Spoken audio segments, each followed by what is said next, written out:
Hello again. I stand with the victims. Yep. And so do I. You hear that phrase out there whenever stuff happens and pops up in the news. But it comes from a certain sentiment. It's an emotive response to a situation. Not a logical and not an objective one. You know, after the Second World War, finding out about these war crimes and stuff, looking into the horrid things that happened in concentration camps, and we find out, as I heard when I was growing up, that they were turning people into lampshades and taking their skin off and tanning it when they had tattoos and hanging that tan skin with tattoos framed on the wall.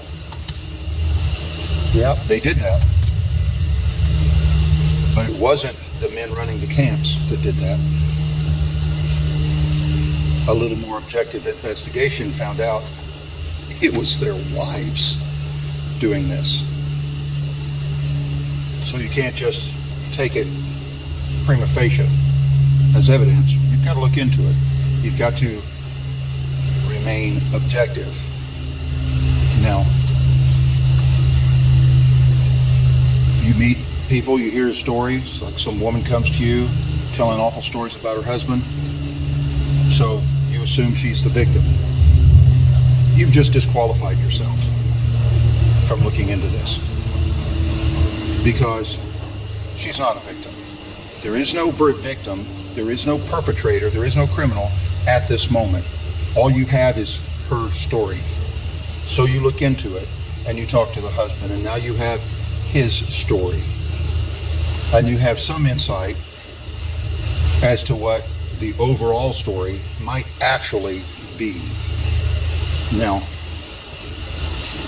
if you take a side anywhere in this, then you're not objective.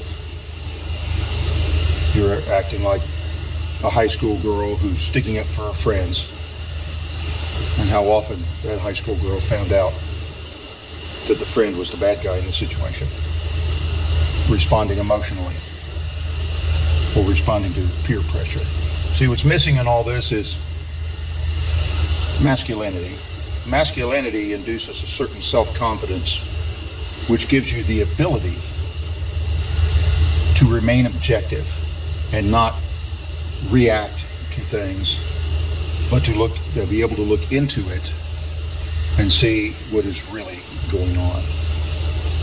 Until the whole thing is looked into and wrapped up, finalized, you don't actually have a victim to stand with. So when you say, I stand with the victims,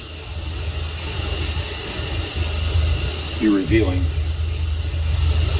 you have a lack of masculinity. There's talk on the street.